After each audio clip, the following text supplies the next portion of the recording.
Evangelho segundo o Espiritismo, capítulo 19. A fé transporta montanhas. Título: Poder da fé.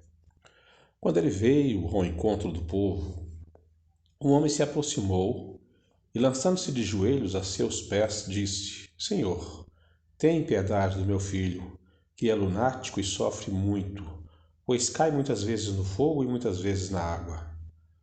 Apresentei-o aos teus discípulos, mas eles não o puderam curar. Jesus respondeu dizendo: Ó raça incrédula e depravada, até quando estarei convosco? Até quando vos sofrerei? Trazei-me aqui esse menino. E tendo Jesus ameaçado o demônio, este saiu do menino, que no mesmo instante ficou são. Os discípulos vieram então ter com Jesus em particular e lhe perguntaram: Por que não podemos nós outros expulsar esse demônio? Respondeu-lhes Jesus: Por causa da vossa incredulidade. Pois em verdade vos digo, se tivesseis a fé do tamanho de um grão de mostarda, diríeis a essa montanha: transporta-te daí para ali, e ela se transportaria, e nada vos seria impossível. São Mateus, capítulo 17, versículos 14 a 20. No sentido próprio, o certo é que a confiança nas suas próprias forças torna o homem capaz de executar coisas materiais que não consegue fazer quem duvida de si. Aqui, porém, unicamente no sentido moral se devem entender essas palavras. As montanhas que a fé desloca são as dificuldades, as resistências, a má vontade, em suma, com que se depara da parte dos homens, ainda quando se trate das melhores coisas. Os preconceitos da rotina, o interesse material, o egoísmo, a cegueira do fanatismo e as paixões orgulhosas são outras tantas montanhas que barram o caminho a quem trabalha pelo progresso da humanidade. A fé robusta dá a perseverança, a energia e os recursos que fazem se vençam os obstáculos, assim nas pequenas coisas que nas grandes. Da fé vacilante resultam a incerteza e a hesitação de que se aproveitam os adversários, que se tem de combater. Essa fé não procura os meios de vencer, porque não acredita que possa vencer. Noutra acepção, entende-se como fé a confiança que se tem na realização de alguma coisa, a certeza de atingir determinado fim. Ela dá uma espécie de lucidez que permite se veja em pensamento a meta que se quer alcançar e os meios de chegar lá, de sorte que aquele que a possui caminha, por assim dizer, com absoluta segurança. Num como no outro caso, pode ela dar lugar a que se executem grandes coisas. A fé sincera e verdadeira é sempre calma, faculta a paciência que sabe esperar. Porque, tendo seu ponto de apoio na inteligência e na compreensão das coisas, tem a certeza de chegar ao objetivo visado. A fé vacilante sente a sua própria fraqueza. Quando a estimula o interesse, torna-se furibunda e julga suprir com a violência a força que lhe falece. A calma na luta é sempre um sinal de força e de confiança. A violência, ao contrário, denota fraqueza e dúvida de si mesmo. Cumpre não confundir a fé com a presunção. A verdadeira fé se conjuga à humildade. Aquele que a possui deposita mais confiança em Deus do que em si próprio, por saber que, simples instrumento da vontade divina, nada pode sem Deus. Por essa razão é que os bons espíritos lhe vêm em auxílio. A presunção é menos fé do que orgulho, e o orgulho é sempre castigado cedo ou tarde pela decepção e pelos malogros que lhe são infligidos. O poder da fé se demonstra de modo direto e especial na ação magnética. Por seu intermédio, o homem atua sobre o fluido, agente universal, modifica-lhe as qualidades e lhe dá uma impulsão, por assim dizer, irresistível. Daí decorre que aquele que a um grande poder fluídico, normal, junta ardente fé, pode, só pela força de sua vontade, dirigida para o bem, operar esses singulares fenômenos de cura e outros, tidos antigamente por prodígios, mas que não passam de efeito de uma lei natural. Tal o motivo por que Jesus disse a seus apóstolos: Se não o curastes, foi porque não tendes fé. Título: A fé religiosa.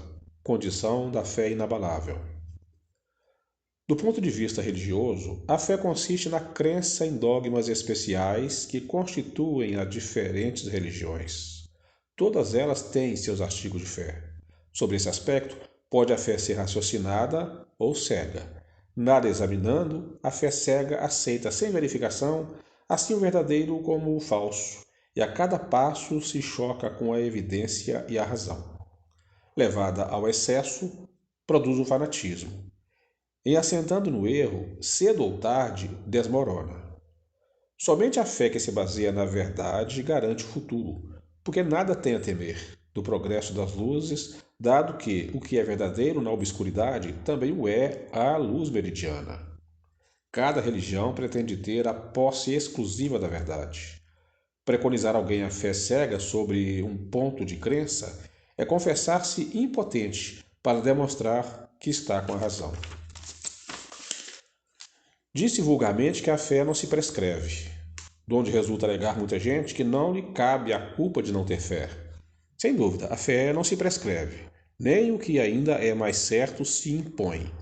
Não, ela se adquire e ninguém há que esteja impedido de possuí-la, mesmo entre os mais refratários. Falamos das verdades espirituais básicas e não de tal ou qual crença particular. Não é a fé que compete procurá-los. A eles é que cumpre ir-lhe ao encontro, e se a buscarem sinceramente, não deixarão de achá-la. Tende, pois, como certo que os que dizem: nada de melhor desejamos do que crer, mas não o podemos. Apenas de lábios o dizem, e não de íntimo. Porquanto, ao dizerem isso, tapam os ouvidos. As provas, no entanto, chovem-lhes ao derredor. Por que fogem de observá-las? Da parte de uns, há descaso. Da de outros, o temor de serem forçados a mudar de hábitos. Da parte da maioria, há o orgulho, negando-se a reconhecer a existência de uma força superior, porque teria de se curvar diante dela. Em certas pessoas, a fé parece de algum modo inata. Uma centelha basta para desenvolvê-la. Essa facilidade de assimilar as verdades espirituais é sinal evidente de anterior progresso. Em outras pessoas, ao contrário, elas dificilmente penetram, sinal não menos evidente de naturezas retardatárias. As primeiras já creram e compreenderam, trazem ao renascer a intuição do que souberam, estão com a educação feita. As segundas, tudo têm de aprender, estão com a educação por fazer. Ela, entretanto, se fará e, se não ficar concluída nessa existência, ficará em outra. A resistência do incrédulo, devemos convir, muitas vezes provém menos dele do que da maneira por que lhes apresentam as coisas. A fé necessita de uma base que é a inteligência perfeita daquilo em que se deve crer. E para crer não basta ver, é preciso, sobretudo, compreender. A fé cega já não é mais desse século. Tanto assim que, precisamente, o dogma da fé cega é que produz hoje o maior número de incrédulos, porque ela pretende impor-se, exigindo a abdicação de uma das mais preciosas prerrogativas do homem, ou seja, o raciocínio e o livre-arbítrio. É principalmente contra essa fé que se levanta o incrédulo, e dela é que se pode, com verdade, dizer que não se prescreve. Não admitindo provas, ela deixa no espírito alguma coisa de vago, que dá nascimento à dúvida. A fé raciocinada, por se apoiar nos fatos e na lógica, nenhuma obscuridade deixa. A criatura, então, crê porque tem certeza, e ninguém tem certeza senão porque compreendeu. Eis porque não se dobra. Fé inabalável só é a que pode encarar de frente a razão, em todas as épocas da humanidade. A esse resultado conduz o Espiritismo, pelo que triunfa da incredulidade sempre que não encontra oposição sistemática e interessada. Título: Parábola da figueira que secou. Quando saíam de Betânia, ele teve fome. E vendo ao longe uma figueira, para ela encaminhou-se, a ver se acharia alguma coisa. Tendo-se, porém, aproximado, só achou folhas, visto não ser tempo de figos. Então disse Jesus à figueira: que ninguém coma de ti fruto algum. O que seus discípulos ouviram. No dia seguinte, ao passarem pela figueira, viram que secara até a raiz. Pedro, lembrando-se do que dissera Jesus, disse: Mestre, olha como secou a figueira que tu amaldiçoastes. Jesus, tomando a palavra, lhes disse: Tendes fé em Deus. Digo-vos em verdade que aquele que disser a esta montanha: Tira-te daí e lança-te ao mar, mas sem hesitar no seu coração, crente ao contrário, firmemente de que tudo o que houver dito acontecerá, verá que com efeito acontece. São Marcos, capítulo 11, versículos 12 a 14, 20 a 23. A figueira que secou é o símbolo dos que apenas aparentam propensão para o bem, mas que, em realidade, nada de bom produzem. Dos oradores que mais brilho têm do que solidez, cujas palavras trazem superficial verniz, de sorte que agradam aos ouvidos, sem que, entretanto, revelem, quando perscrutada, algo de substancial para os corações. É de perguntar-se que proveito tiraram delas os que as escutaram. Simboliza também todos aqueles que, tendo meios de ser úteis, não o são. Todas as utopias, todos os sistemas ocos, todas as doutrinas carentes de base sólida. O que muitas vezes falta é a verdadeira fé, a fé produtiva, a fé que abala as fibras do coração, a fé numa palavra que transporta montanhas. São árvores cobertas de folhas, porém baldas de frutos. Por isso é que Jesus as condena à esterilidade, porquanto dia virá em que se acharão secas até a raiz.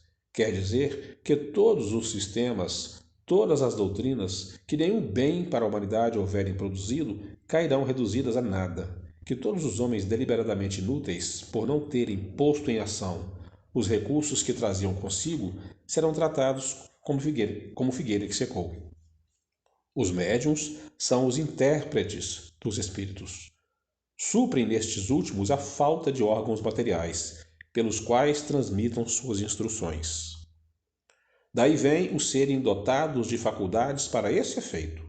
Nos tempos atuais, de renovação social, cabe-lhes uma missão especialíssima. São árvores destinadas a fornecer alimento espiritual a seus irmãos.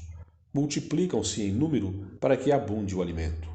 Há-os por toda parte, em todos os países, em todas as classes da sociedade, entre os ricos e os pobres, entre os grandes e os pequenos, a fim de que em nenhum ponto faltem e a fim de ficar demonstrado aos homens que todos são chamados.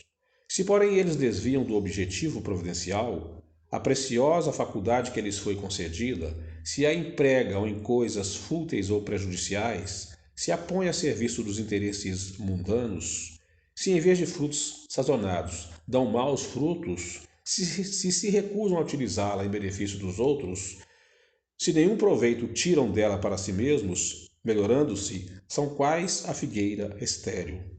Deus lhes retirará um dom que se tornou inútil neles, a semente que não sabem fazer, que frutifique, e consentirá que se tornem presas dos espíritos maus.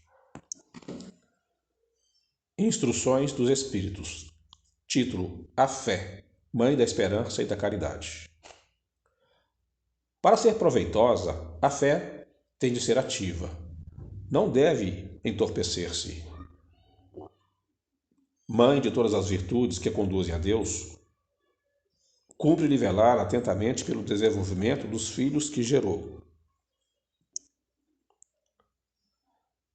A esperança e a caridade são corolários da fé e formam como esta uma trindade inseparável. Não é a fé que faculta a esperança na realização das promessas do Senhor? Se não tiverdes fé, que esperareis? Não é a fé que dá o amor? Se não tendes fé, qual será o vosso reconhecimento e, portanto, o vosso amor? Inspiração divina, a fé desperta todos os instintos nobres que encaminham o homem para o bem. É a base da regeneração. É preciso, pois, que essa base seja forte e durável, porquanto se a mais ligeira dúvida a abalar, que será do edifício que sobre ela construirdes? Levantai, conseguintemente, esse edifício sobre alicerces inamovíveis.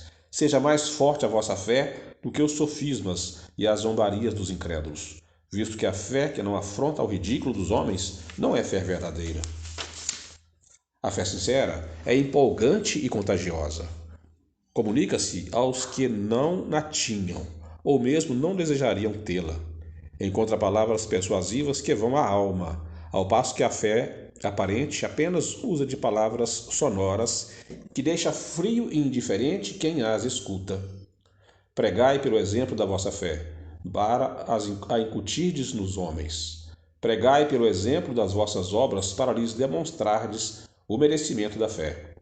Pregai pela vossa esperança firme, para lhes dardes a ver a confiança que fortifica e põe a criatura em condições de enfrentar todas as vicissitudes da vida. Tendes, pois, a fé com o que ela contém de belo e de bom, com a sua pureza, com a sua racionalidade. Não admitais a fé sem comprovação, cega, filha da cegueira. Amai a Deus, mas sabendo por que o amais.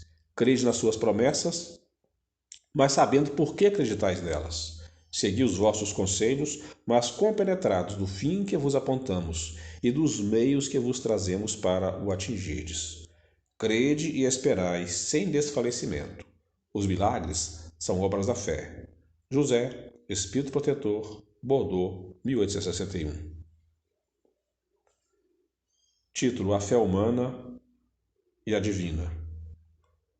No homem, a fé é o sentimento inato de seus destinos futuros. É a consciência que ele tem das faculdades imensas depositadas em germen no seu íntimo, a princípio em estado latente, e que lhe cumpre fazer que desabrochem e cresçam pela ação de sua vontade. Até o presente, a fé não foi compreendida senão pelo lado religioso, porque o Cristo a exalçou como poderosa alavanca e porque o tem considerado apenas como chefe de uma religião.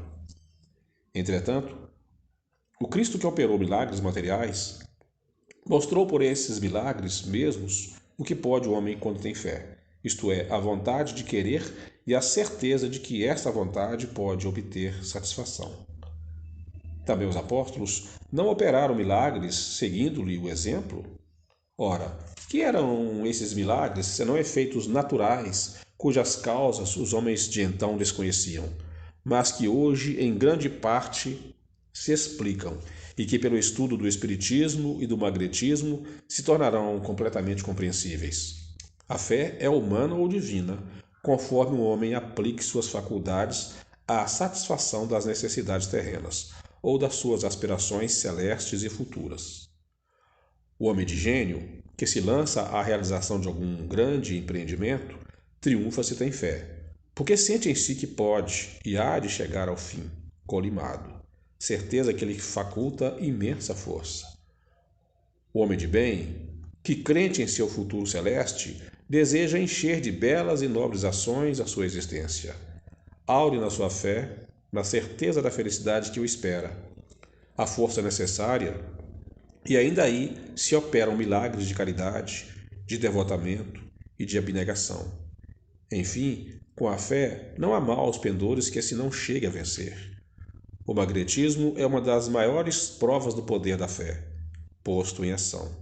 É pela fé que ele cura e produz esses fenômenos singulares, qualificados outrora de milagres. Repito, a fé é humana e divina. Se todos os encarnados se achassem bem persuadidos da força que em si trazem e se quisessem pôr à vontade a serviço dessa força, seriam capazes de realizar o que até hoje eles chamaram prodígios e que, no entanto, não passa de um desenvolvimento das faculdades humanas. Um Espírito Protetor, Paris, 1863.